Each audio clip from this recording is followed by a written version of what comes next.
welcome to LOA Today. I'm Walt Thiessen. With me today is longtime listener, poet laureate, and tie master Anne-Marie Young. This is your daily dose of happy. We are so happy you decided to join us today. Anne-Marie, we talked to a lot of really interesting guests. I think you'll agree. We have talked to many over the years. And I think today's guest is going to fit that same bill because there aren't a whole lot of people that we talk to who, well, there are lots of people we talk to who have, they run into challenges, difficulties, dark nights of the soul, all that kind of thing. Yeah. The different ways that people respond to that, though, is part of what makes all of these conversations so interesting. There aren't too many of them who decide to become Miss Universe. That's a fairly rare career option that goes on right there. But this guest today, she did exactly that. And I love that. About that story. This is going to be a fun story. Her name is Angela Beyer. And Angela, welcome to the show. How are you doing today? Thank you for having me. I'm doing really well. Yeah. And you have to tell us the story. I mean, this is an unusual story. People don't end up being Miss Universe every day. It's a pretty rare one. It's a funny thing because I didn't plan on doing it.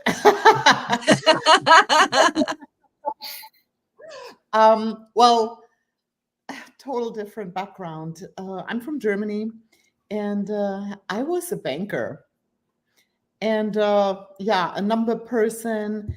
And I come from a very conservative and traditional family, and there was not a lot of options where I'm from. It was just very grounded, down to earth. And I remember my dad even saying you have three options. You can either you become a nurse, a teacher, or a secretary. And I'm like, wow, well, all right. Well, I picked secretary and upgraded it to being a banker. I went to college, got my degree, and I worked in banking. What happened though was, if you're not living your authentic self, and if you're not doing what you're supposed to do, you hit a wall. And what happened to me, I was under a lot of pressure. Comes to my job, I moved up the ladder, got into management. I was not in a healthy relationship. And what happened was the only thing I was able to control in that environment was my food. So I did some crazy things if it came to diet. And the picture outside was, oh, she looks good. She has a good job. She has a great relationship. It looked perfect from the outside. Inside, I was really struggling. Was painful. I developed an eating disorder. I really went downhill, got a lot of health issues, and ended up in the hospital. And I knew I have to change. I had to do something different. So that was rock bottom.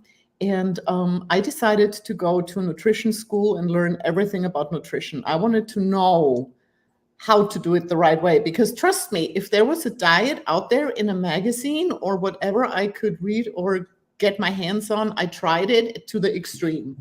And I always, lost the weight, gained the weight, it was just craziness.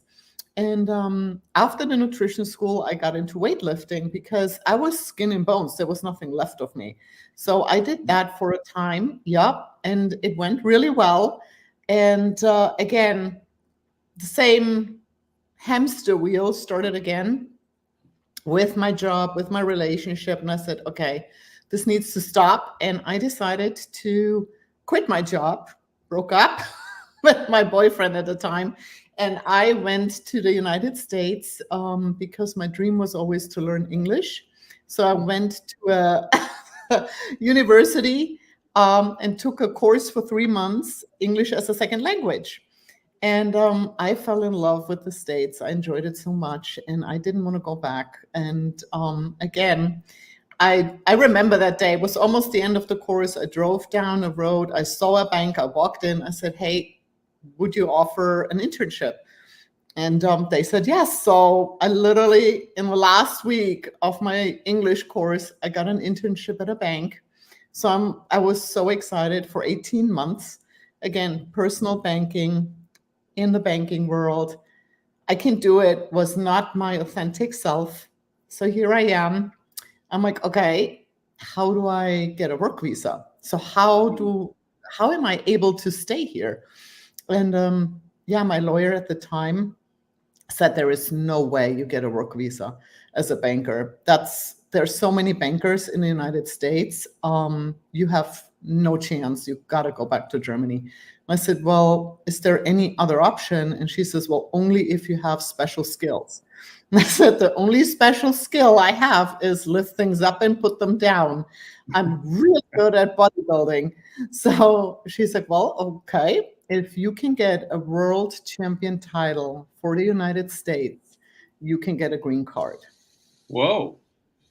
Exactly. That's what I said. That's a stretch. So I got all my journals. Well, actually, it was more than a stretch. It was a lift. It was a whole bunch of exercise. That's right. There was a little stretching in there, but yeah, a lot of lifting weights. So yeah, I was able to afford a gym membership with my little internship money I got, and I started to really dial down. All I did was diet, exercise, sleep, repeat. And I got into this tunnel vision, and I was getting ready, preparing. And you could actually tell every week how I changed my physique, how I improved, how I got better. And I was in this flow, which I've never been before in my life. And yeah, I prepped for Miss Florida. I got ready, competed, won Miss Florida, got qualified for Team USA.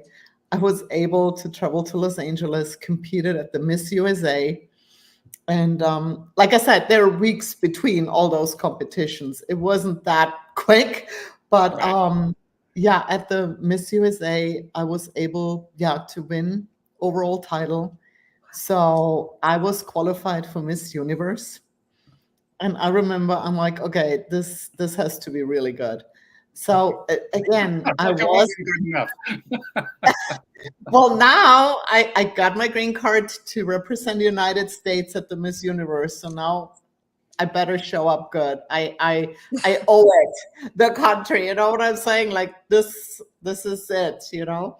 And I remember I actually got an American flag bikini for the finals Oh my. because that was my goal. I wanted, like, there is prejudging in the morning where you wear a black bikini, and I competed at in natural bodybuilding, and my class was Miss Physique. So that was my category, what I was competing in. And yeah, in the morning is prejudging, so everybody wears a black bikini, and my goal was to get into the finals and be able to wear my American flag bikini. I had a posing song. It was "Here She Stands." It was about the American flag after September 11th. Yeah, that was my posing song, and I made it to the finals. I had this energy in me. Trust me, I dieted for a very long time. I exercised a lot, and I traveled to that, again, Los Angeles, to that show. I was tired. I didn't feel tired. I was like going strong, and it was a great day. And I remember when they announced like place fifth, fourth, third, second, and you can actually see me checking my number. I'm like, oh my gosh, I just won Miss Universe. I just won. I'm first place. Oh my goodness. So that's how I got my title. And if you ask me if this was the happiest moment in my life, I actually say no. I felt relieved. That's what I felt. I felt relieved.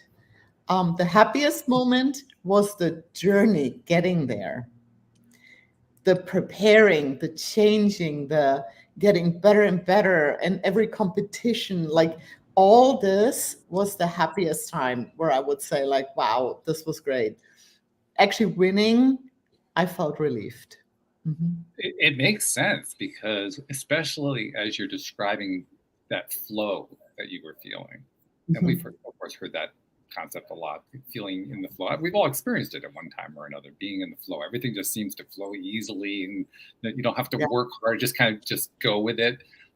It always happens because we're doing something that we're passionate about. It never happens because we're doing something that we're just, oh, okay, this is all right, we can get this done. That flow never happens there. It only happens when you're doing something you say, oh, wow, I can't wait to do the next part. Right. And of course, after Miss Universe, what happened to me, so interesting how mindset changes. Then I said, okay, enough of banking. I'm done. And I got my personal training license and I started personal training.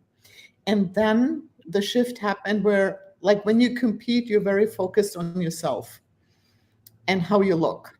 When I started training others, I really started like seeing where my real passion was, helping others to get there. And at the beginning, I had competitors, but then I had more and more people who just did it for, at the beginning, losing weight and then health purposes.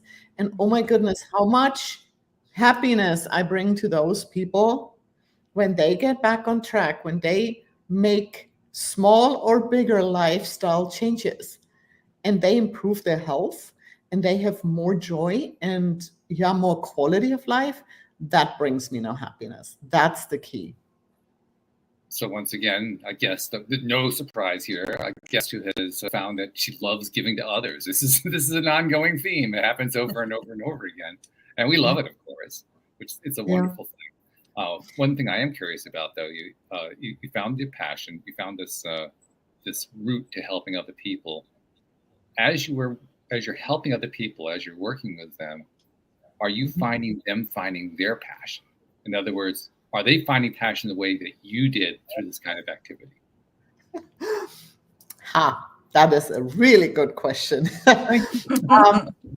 If somebody is so funny, I can tell if somebody's going to be successful or not right from the get-go.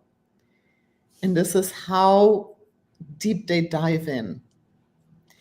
Some people hire a personal trainer and think just by hiring a personal trainer, some magic happens, but you always have to do the work. I can only guide you.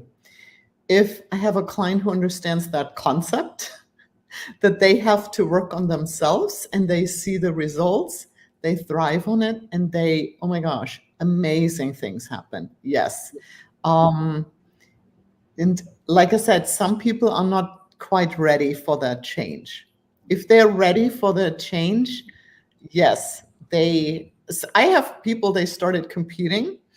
I have clients who did marathons or like some sort of competition they wanted to do then, just to see how far they can go. And others, they're just enjoying their lifestyle. And yes, they don't go back. No, they don't. They stay on track. Yeah. Mm-hmm. And I have clients now. Deal. Yeah. Yeah. I mean, the reason I say that's a big deal is it's one of the things that I found tends to be the hardest when someone's making a change like this. And in fact, we've talked about how you often have to look at in terms of how much time are you giving to it, how long are you giving to basically rewrite those neural pathways in your mind so that your mind starts thinking in the new way of thinking that it wasn't in before. How it can take, I mean, neuroplasticity is wonderful, but it can take 90 to 120 days before it becomes a permanent habit that you don't want to go away. Even in the first 30 days, you can experience positive results, but it's not implanted in the mind. So you know what also? Oh, sorry. Go ahead. No, go ahead. There is no time frame. I have clients, they can switch like this, and they're good in 7 days. And I have clients, they fight a year until they gotta get a routine down. So there is really no those 21 days, whatever. No. Everybody is different. I cannot tell you there is a certain time. If you last that long, you're going to be successful. Everybody is different, and it depends on the background. But what I can tell you is, you said it's hard. And I think life in general is hard. It's hard. I don't care what you say. Life is hard. But I pick my heart. So I decide to be on a diet and to work out every day on a regular basis. And yeah, for some people that's hard, but is it hard to be overweight and try to put shoes on, trying to go upstairs, trying to get a seat in an airplane, trying to go shopping for clothes and you don't fit in clothes? That's hard. That's harder for me. So I rather pick my heart and stay on a diet and exercise. So yeah, pick your heart. Is that what you do, Anne-Marie? Do you pick your heart? Is that your way of looking at it? Do you know what? I can totally relate to this because I've started working with a personal trainer in the last 3 weeks. Have you really? And so I've been, I know that hard of being overweight and struggling to do things and being in pain with my joints and stuff. And to start working with somebody, start moving my body, start building my muscles, and the difference it makes in 3 weeks, that I'm so much stronger. I hurt like hell when I'm doing it because I'm really pushing myself. But I think there's something about taking that control back, Yes.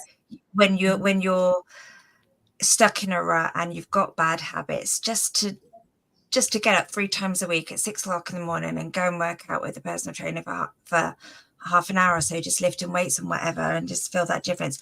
That's taking that control back. And then that changes that food mentality, and it changes just my whole perspective. You also train your willpower. This is an interesting thing as well, what I see, and this is when I work with people, there is a willpower gap. That's what I see in my clients. So what happens is they wake up in the morning, breakfast, perfect, lunch, kind of okay, dinner, everything goes to hell. That's the routine. What happens is, in the morning, you still have willpower. During the day, phone calls, emails, kids, family, work, whatever, you make decisions all day. You're zapped by the end of the day. You have no more willpower left. And then if you don't have your dinner planned, it won't work. Then you give up and you do whatever. And that's the key to what I install a framework for my clients where they know exactly what they're going to eat. They know exactly like how the day is. And we train to put in some automaticity. So you do it automatically and you stop making decisions in your workouts or in your diet. You don't have to think about it. So you're not falling into that willpower gap. Yeah, it's one of the things.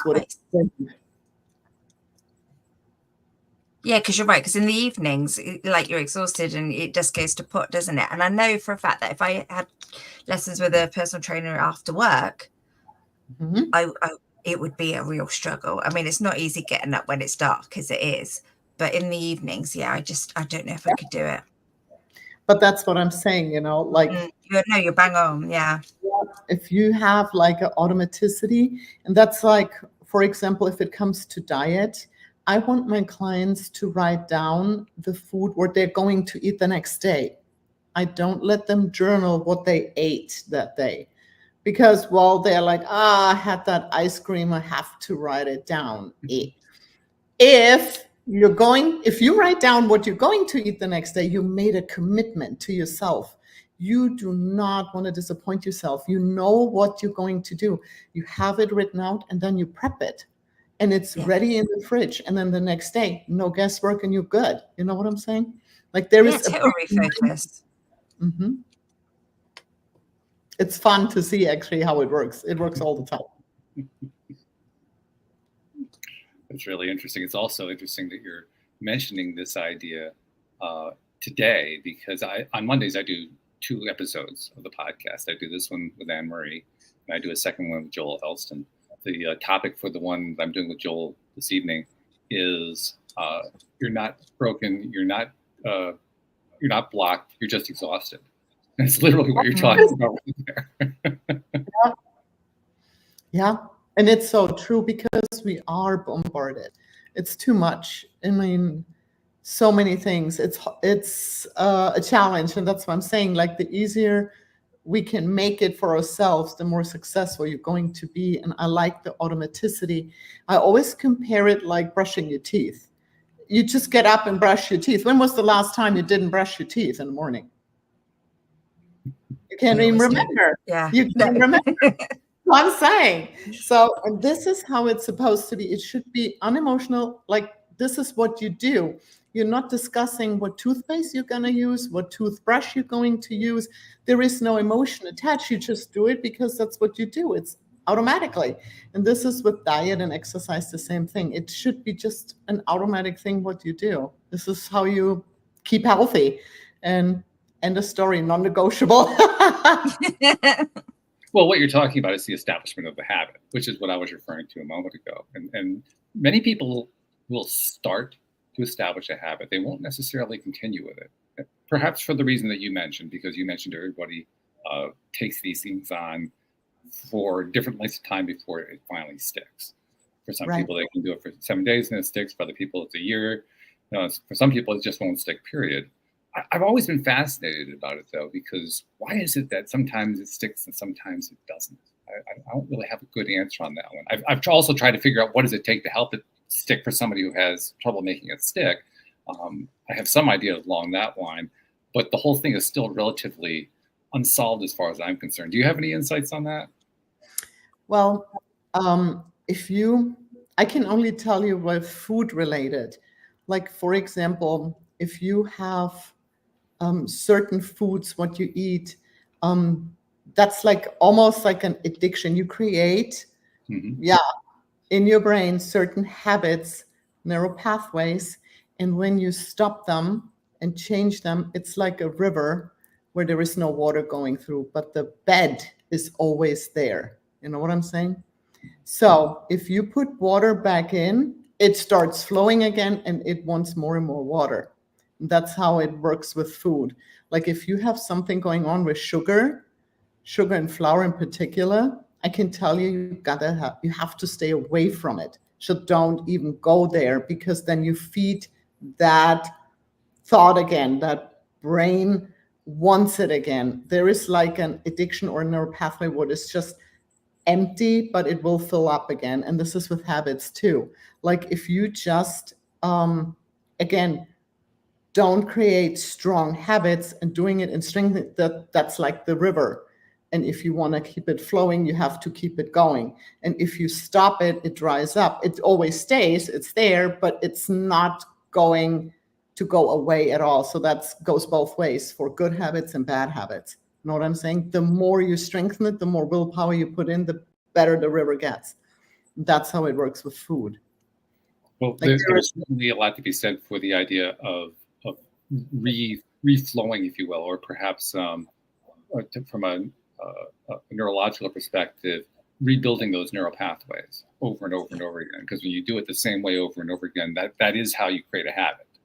And that is how it becomes part of your psychic view, your psyche, your spirituality, your mentality, and so forth.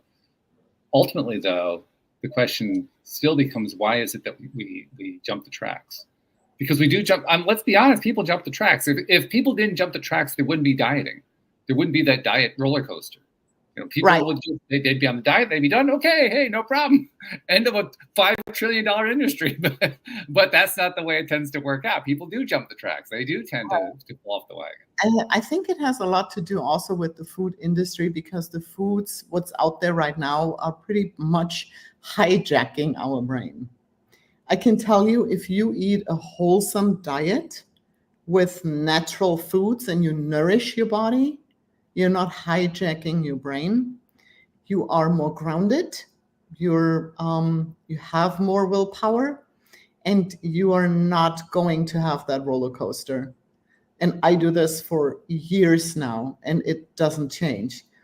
But I don't touch anything processed. I only eat real food, what we meant to do. You know what I'm saying? Oh, yes. Yeah. But there is a difference. Like, there is some chemicals going on. Like, it changes the brain. And the more you expose yourself to those kind of things, the more roller coaster you have. Yeah. And I think there's also a lot of help in understanding what's actually going on in your brain and in your body to know why you're getting these cravings, to know why you're getting these reactions, why you want to go back to bad habits, because that's your safe zone and things like that. And I think that's really useful. So you then know that this feeling will go away. So sugar's not going to fix it. Actually, if I just ride this way, this is what my body's doing, and I just need to ride it, and then I'm going to be fine. Of course, I mean, a sugar, you get a dopamine hit.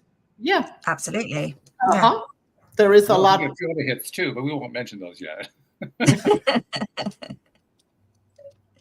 But yeah, there's like a lot to say about all of this. Yeah, this is like addiction. It is. We're talking about an addiction. Yes. And you just, like I said, it's a fine line, and some people are more susceptible than others, and it depends what their background is. And yeah, I would say highly susceptible, and I know what triggers me, and I just stay away from it because I went through the roller coaster and I know the pain. So yes, other people are just not. I mean, they don't. They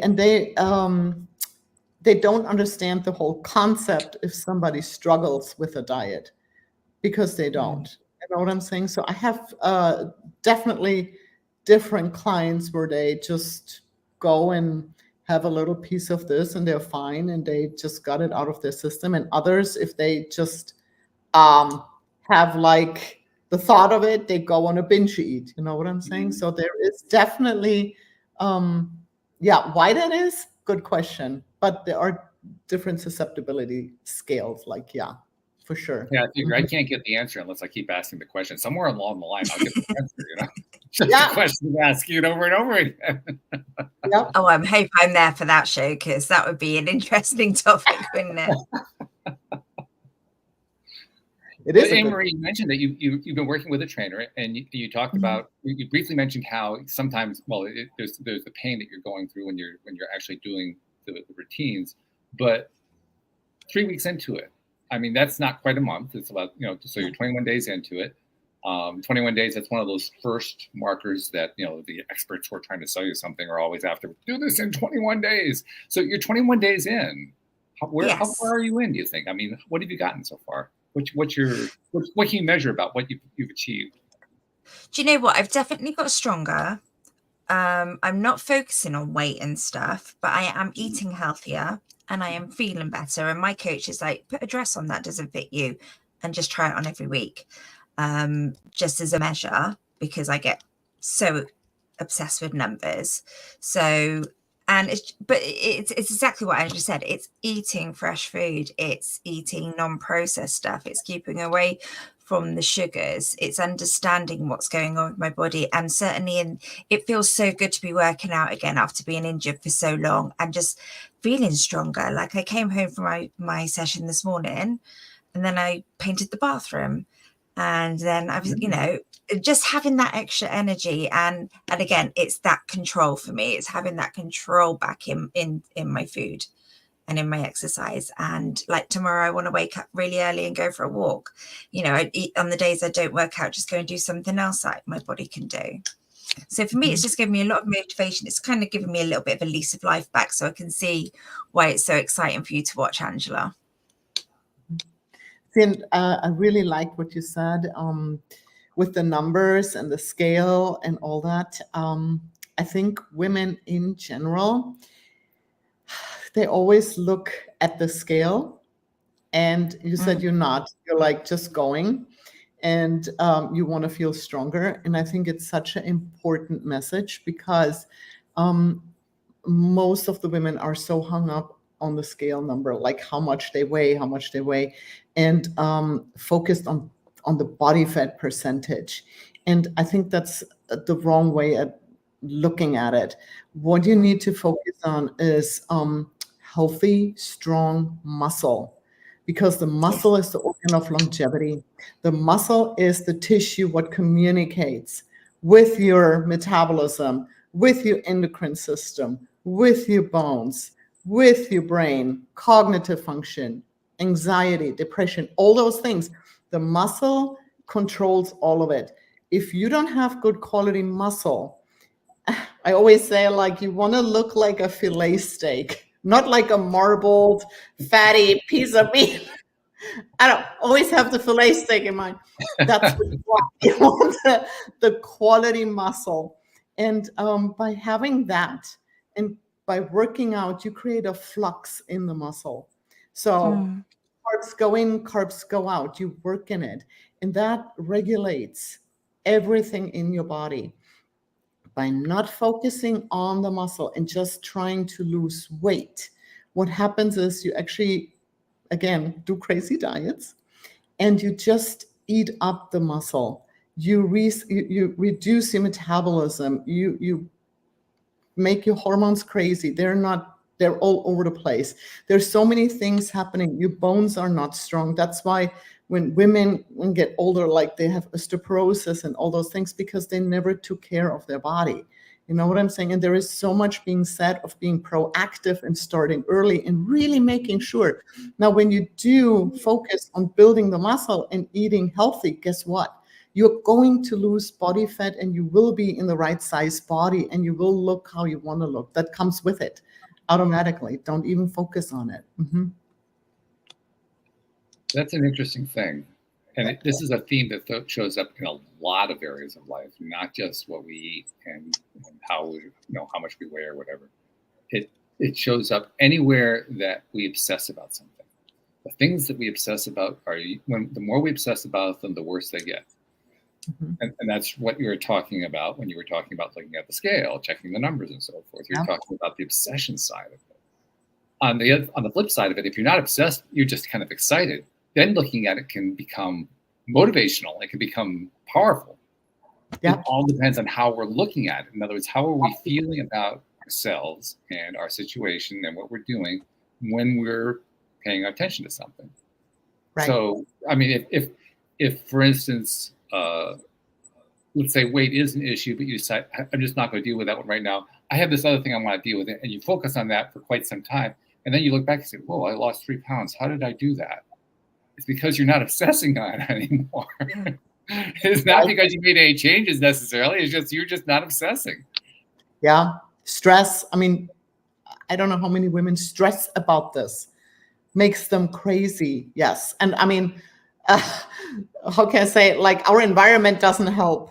And what we see on social media and so on, it's kind of a crazy world right now. And I always think that, I mean, the body is the body, and I cannot change your bone structure or make you look a certain way. That's how you're born. This is, and the beauty concept of it all. I think everybody's beautiful if you take care of yourself. You know what I'm saying? And this is like something huge problem in reality check. What is possible and what can we do? And there is a lot of like body acceptance, what comes with it too, I love what you just said there, because it's realistic. And I think a lot of these diets are selling you something that's unachievable and they're setting you up to fail. So that's when people, they try diet after diet after diet, and they just get in that mentality that they are going to fail. And just coming to somebody like yourself who understands hormones, who understands stress, who understands retaining water, women's bodies and men's bodies as well, the difference that just a day can make. Realistically knowing what's going on. Right. Yeah. And I mean, the other thing is too, the more, like changes we make in crazy ways, the more we harm ourselves, and it takes way longer to fix that. You know what I'm saying? Like when I work with clients, it's gentle, and I go and challenge them, but I don't overtrain them or over diet them, because what is the end goal? We want to expand our health span. I'm not even talking about lifespan, health span. I want you to be able to still play tennis in your 80s, to be independent, to play with your grandkids. Like, what is the whole purpose of doing this? What is the end goal? Why are we doing this? And I think expanding health span and having quality of life is so much more important. And that's why I don't... I laugh about those crazy diets. That's nonsense. No, I mean, there's no way of doing it. It doesn't make any sense. And the quality of life is so much more important. And like I said, everybody has goals. And I love watching my clients, reaching them. I have clients, they're 92 and they still play golf, like it's amazing. And they do their thing. They work out, they live a healthy life, and there comes a happiness with it as well. They are just happy with themselves, It's very different. I had a couple of guests on a week ago who, husband and wife, who both lost significant weight. And they were telling the story about how they lost that weight. The way he told the story was he woke up one day, checked his weight, and found that he weighed over 300 pounds. And for him, that was like the barrier. Once he broke through that barrier, he was terrified. And he apparently he was also an insurance salesman and knew that according to the mathematics of it, he wasn't going to be around very long. So he wanted to make some changes because of that. But he made a really interesting comment, and his wife backed him up on this, saying exactly the same thing. They both said, we already knew what we needed to do. That wasn't the issue. It's not like someone had to explain to us, eat better, exercise more, change your diet, No one had to. We already knew that part. The part that we didn't really understand, and once we understood it, that's when the difference kicked in, was we needed to change our mindset. We needed to change how we thought about it. Yeah, absolutely. Yeah, that's why I'm saying pick your heart. It is what it is. And the mindset, the mindset is huge. Think about this too. Like, ask yourself every day, would you regret what you did yesterday? Just ask yourself. And if there is something, change it. Don't do it today. There is always a little piece you can do better, And the other thing is too, that's how I did it myself, and that's how I explain it to my clients. When I prepped for this competition, I told you it was a long stretch. Now, we're talking about a lifetime. Let's say a lifetime. What if I tell you you can never, ever eat a pizza in your life? You are going to tell me this woman is crazy. That's what you're going to say. And all you're going to do is make me want pizza even more. Thank you. Yes. Now, how about if I tell you today you stay on a healthy diet? Just today. Today you're not going to eat pizza. You can do one day. Can you? Easy. Yeah. Easy. So what you do tomorrow, we don't care yet. We don't. Maybe you eat a pizza tomorrow. Guess what? The next day comes around and it's today again. And this one day, today, you stay on your diet. Just one day. Just another one day. And you build a string of todays which are healthy, and all of a sudden you did it for a year or something and you don't even want it anymore. You know what I'm saying? Right. But you had so many good days, but just focus on one day. Make it small. And like I said, everybody can do a day, right? And then focus on the next day when you're doing your menu planning. Right.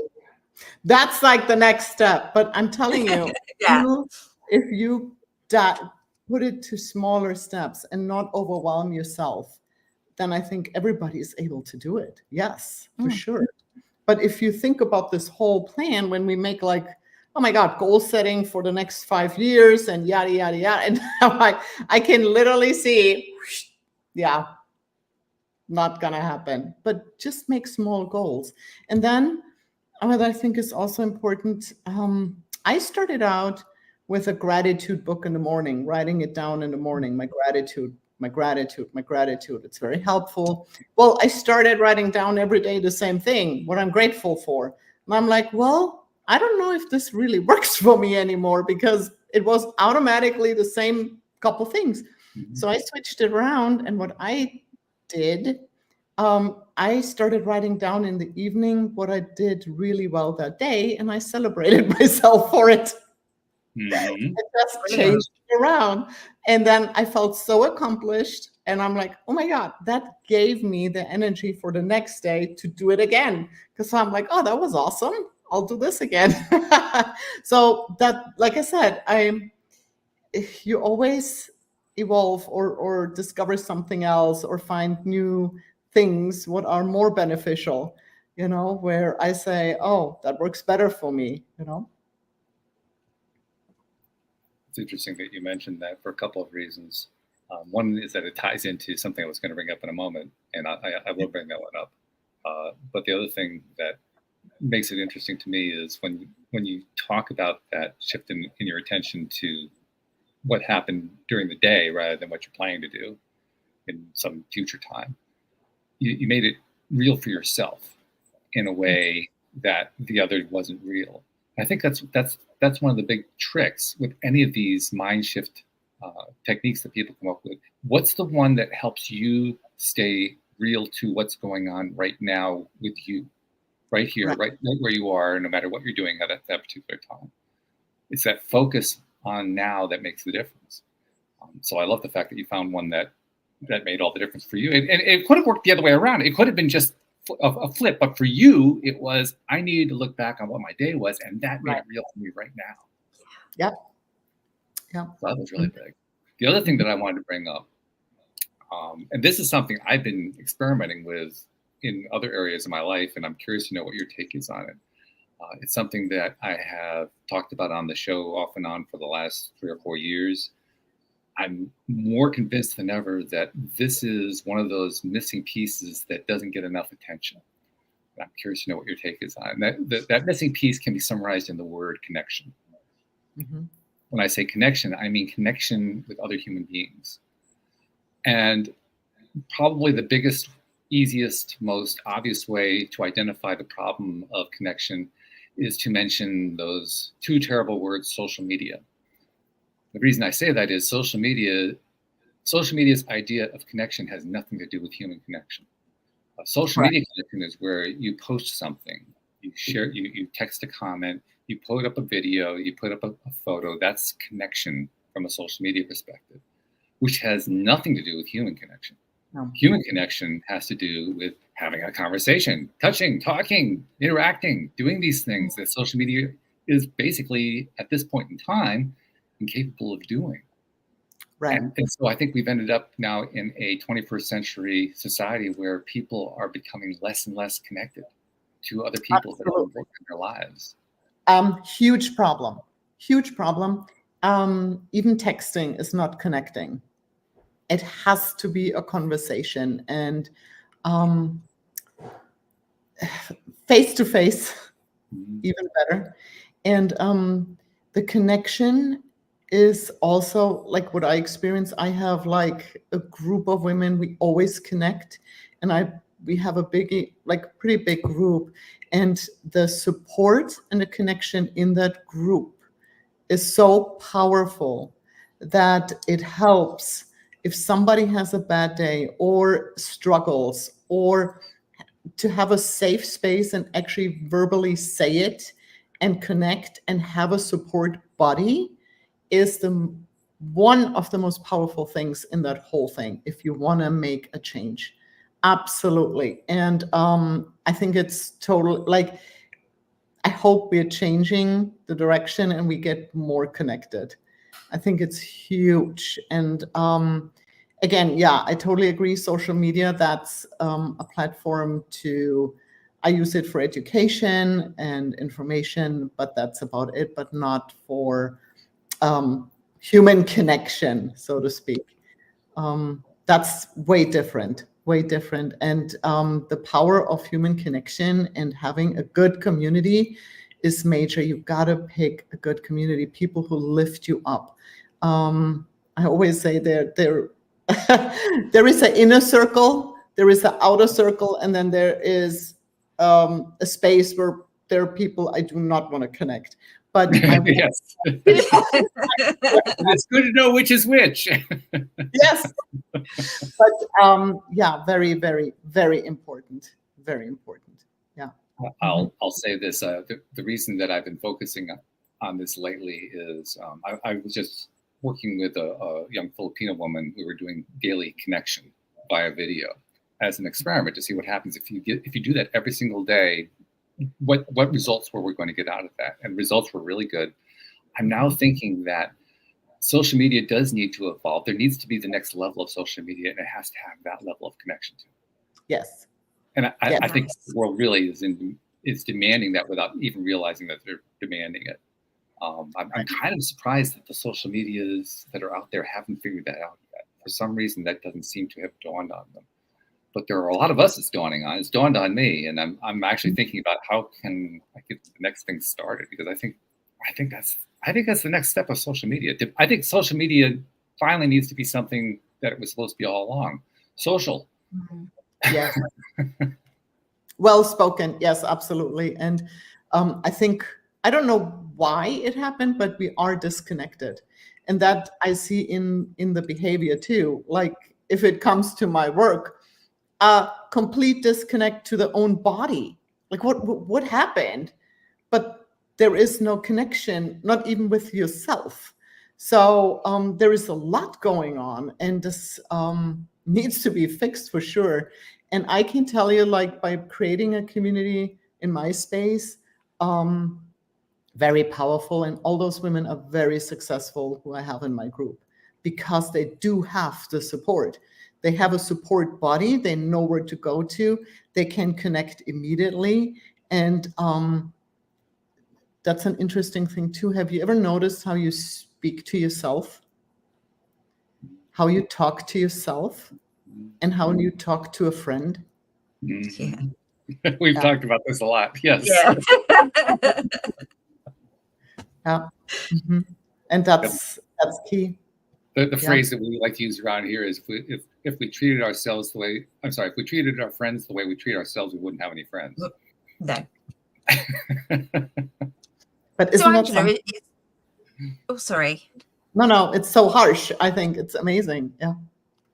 Yeah. So I was just wondering, when you're on about sport, is your personal training, is that something online, or is that in person where you are, or do you have like branches elsewhere? I just wondered what, as we're talking about connection, how do you connect with people you work with? Mm-hmm. I have, of course, one-on-one in person. I'm located in Florida, so I have a lot of snowbirds. Yep, they come down and work with me. And I do, because there are snowbirds, FaceTime training with them. So I'm all over the world. Actually, I have clients in Korea. I have clients in Europe. I have clients in Canada. I have clients in the US. So yeah, I'm all over. It's very interesting with the time zones, but yes. Yeah, it's sometimes, but it's one-on-one training. And then, like I said, I have my Facebook group where we connect, and where you can ask me anything, and that's like more in a group environment. Yes. Mm-hmm. But yeah, I'm always there for my clients. And you have an online course too, a wellness warrior course. Tell us about that. Yes. So because always connecting and time is a problem, I created a course where clients can go and actually learn about mindset, diet, exercise, stress management, sleep, recovery. And it's about resetting your metabolism, getting going, getting the right size body. And again, I have weekly meetings with those clients where they can ask me anything, so they have the connection as well. It's funny, I put that in, yeah. But I want them to have the freedom to do it on their own time, but still being able to connect. Yeah, support is the piece. I mean, because that piece really is the missing piece. I mean, it's also an interesting thing. I've noted that there are many people who have good social support networks, other people who have poor social support networks, others somewhere in between. And it's almost a direct correlation. The stronger your support network is, the more successful you are with whatever it is. I don't care what you're talking about. Whatever it is you're trying to accomplish, the better your support network is, the better you're going to be at it. The smaller, the worse that your support network is, the more trouble, the more struggles, the more frustrations you're going to run into. Probably the more growth you're going to do too. But it's a tough trade-off, because you're going to accomplish that massive growth at a tremendous cost, to the point where for many people it actually defeats them. You know, I mean, Yeah. that's where people end up in depression. That's where people end up suicidal. That's where people end up in really, really bad Just states. gonna say, I don't know if it's even growth. I think the biggest growth is if you have good connections. Connections, everything. That's actually the word of the year for me. I always pick one word of the year, and this year it is connections. Yeah. Connection. Oh, okay. All right. Mhm. Not funny. Yeah. Because Well, it's not surprising to me. It's not surprising at all. Yeah, and it's reinforcing, by the way, because it tells me that I'm working on the right thing. It's telling me that I'm focusing on the thing that's really going to make the biggest difference for me, for listeners, for everybody. Yeah. It's obviously missing for people, and it's being identified here, there, and everywhere. Yeah. Yeah. I would say even there are a lot of people there are a huge number of people who are aware of the problem without realizing what the problem is. They don't necessarily know that it's lack of connection. They just know that there is a problem there. Yeah. Yeah. Absolutely. Oh yeah. And I actually, I have clients where I train the family, and I see the bigger disconnect in younger people. Oh yeah. Huge. I mean, crazy huge.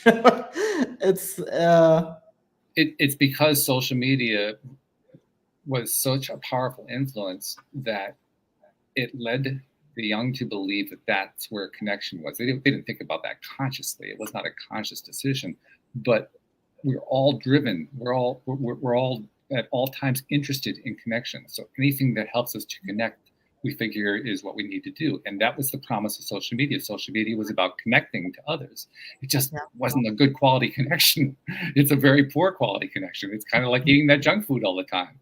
You eat enough junk food. I mean, you think you're eating food, but it's not nutritious. It's not actually nourishing your body. Not at all. You're being misled by what the thing is. Right. But it causes a lot of issues. Yeah. Sorry, I was just going to say, I've noticed that with my kids, and even just little things like going up to a shop assistant and asking questions. And so now if we go out for dinner or we go out somewhere, I make them speak to the waitress. I'm not going to order for you. You do it, and try and, because connection is everywhere. It doesn't have to be like your best friend or your neighbor. It could just be a friendly chat and smile with somebody who's buying your paper. Right. I mean, I have do that. I'm sorry. Yeah. No. Go ahead. I was just going to say, the more that you do that with that same person, the more you develop the connection. That's the other thing that's interesting about it. So it can be just somebody that you just, that waitress that you mentioned, and you never really had seen her before, but all of a sudden you find yourself going back to the same restaurant because you had a connection with the restaurant waitress. I mean, exactly. And it builds your confidence in the fact that I've got a reaction, I've got a connection there. I might get that elsewhere, and it just builds that confidence, and then it just grows. So yeah, I've noticed that with my children. Just you saying that, especially with the young, I've really noticed that. Yeah, what I do with my younger clients, they actually have, as an exercise, they have to connect to at least 5 people a day for with some. Brilliant. Yeah. That's like what it's not even. It's so crazy because we start out with diet and exercise, but then I see they cannot keep it going because they're so disconnected. And for them, it's included like one exercise, you have to connect to 5 people.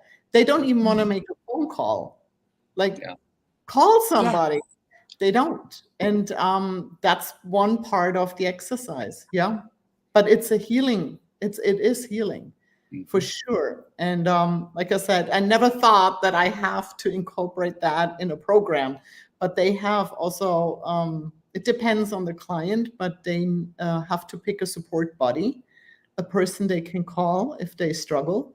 And that's just one person they have, but that's hard for them. But yeah, I'm trying to build connections. Yes. That's a really good. Yeah. Go ahead. I just said that's a really good point because, sorry, I've got a delay. I'm in the UK, so we've got a little bit of delay. I don't mean to talk over you all the time. But because lone working ever since COVID, people working from home and stuff, that connection can get lost. And I was just thinking, like, even sometimes I might not speak to people outside my house. So yeah, I might even incorporate a couple of connections in my daily routine. Because that's important. A really good point. Yeah. And that keeps you going in like every aspect. It does. It's an accountability. one of my other co-hosts, I have 3 co-hosts in case you haven't figured that out. Angela and Marie is one of them. Joel, who I'll do the other show with today, is the second one. The third one is Jody Lynn, who does my Wednesday show with me. She's from Alberta, Canada. Jody Lynn once observed that she's a money coach. She helps people with money issues, but she says, you know what? I'm not really a money coach. I'm a mindset coach. I help people develop their mindset in connection with others. I mean, after a while, money almost becomes a secondary thing. It's not really a part of the conversation. The conversation is really about what are you giving your attention to? What's your mindset like? Who are you connecting to? And when you get that stuff ironed out, hey, guess what? The money shows up. Same with health. Yeah. Same with health. If you have a good support system, you're not going to fail. You're not. Because that's last week. Really, I thought he nailed it when he said, I already knew what to do. I already knew what I had to do. I just wasn't doing it. Why wasn't I doing it? It was the why that was the real driving factor, not the thing. The thing was obvious. Everybody knows exactly what he made it really. I love the way he said it. He says, I don't care who you talk to. I don't care how overweight they are. I don't care how long they've had a problem. If you can get them to be honest with themselves for 5 seconds, they already know what they have to do. True. But then again, like, that's why, I mean, honest, that's why people hire me, to have a connection. Yes. That's all it is. I mean, I don't do that. Yeah, that's huge. I know, but here we are. Yes. I mean, I keep them accountable. I build them up. I know what to do. I guide them and I support them. Key, of course. And I never let anybody down. And you have good days, bad days. It's all good. And this is the key, though. Yes, of course. Absolutely right. Well, once again, what we thought was the topic really isn't the topic. The topic is this other topic, the one that isn't getting all the attention. We're giving it here, though. We're giving it a lot more than I think most podcasts are, but it just doesn't get the attention. Except if people want to, in some way, insult it, like, oh, that's social media.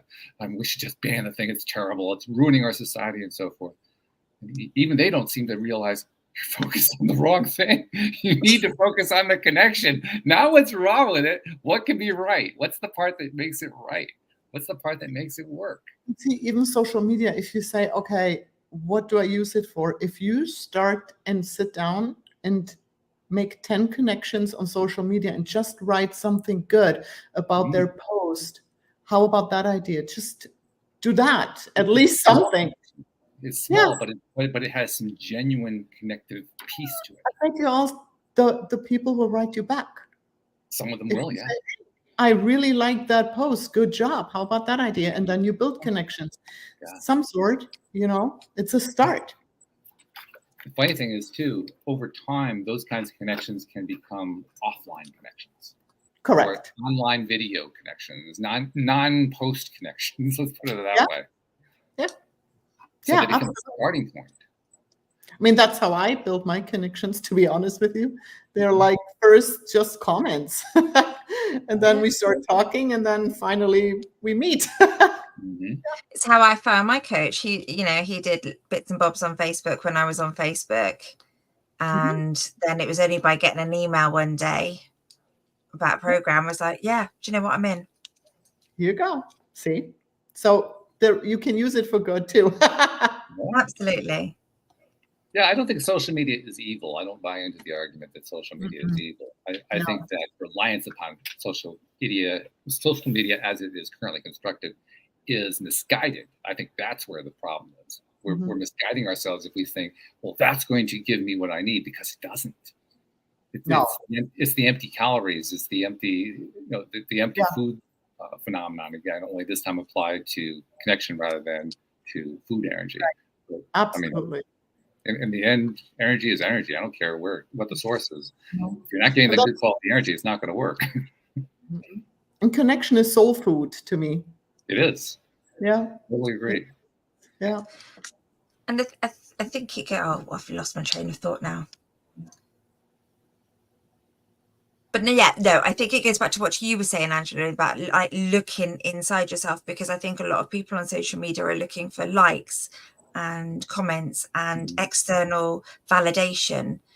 And I think that takes you away from the inside of you. So Yeah. focusing on yourself.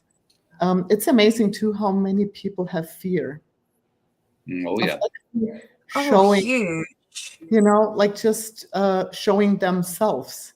Mhm. And it's really sad, because just be yourself and people will like you. There is no, you know, like no hiding. Like if you have fear, just don't care and do it anyway. Well, that's what Don't led care. you to be Miss Universe, didn't it? So Yeah, there you go. Oh, I had a lot of fears, trust me, and I did it anyway. thank goodness.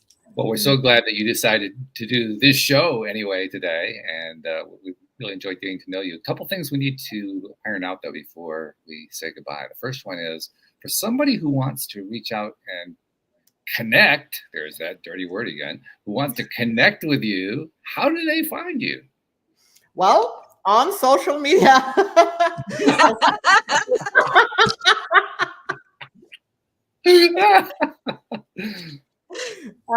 Health Coach Angela. I'm Health Coach Angela on every platform, and my website is House of Shape, and you can message me on that too. And I'll include a link to the website in the description for in the show notes. So we'll make it easy for people to find it, because we also want to make things easy wherever we can. Thank The second you. thing that I want to do before we part company is to share with you something that I make it a point to share with all of our guests who are givers like you are, because you made that point, you love to give.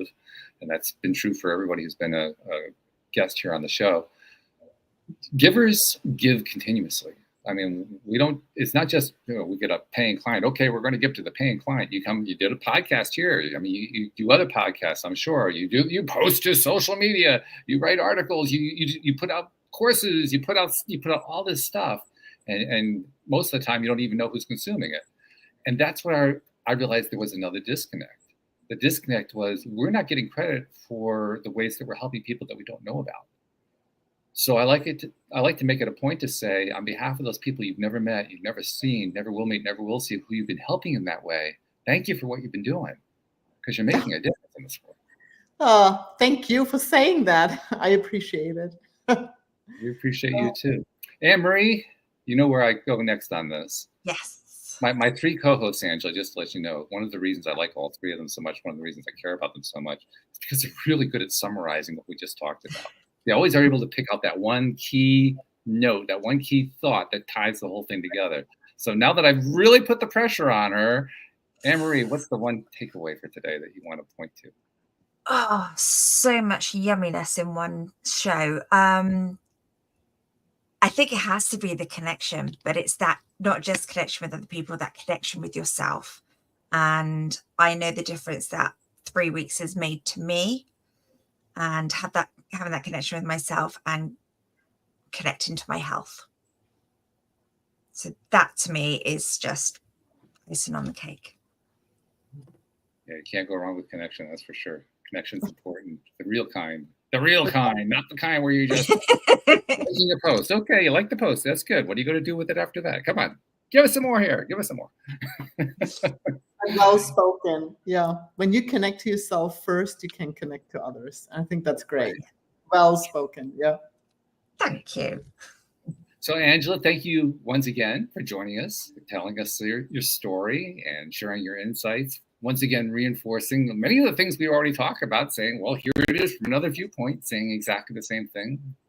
But we appreciate you so much, and all the best with what you're doing. Obviously, you're going to keep doing it because your passion comes through in a really big way. I can't imagine this. I have a feeling that you would keep doing this regardless of whether it was a career, just because this is what you do. Right. No, truly. Yeah. I do it all day. I mean, every day.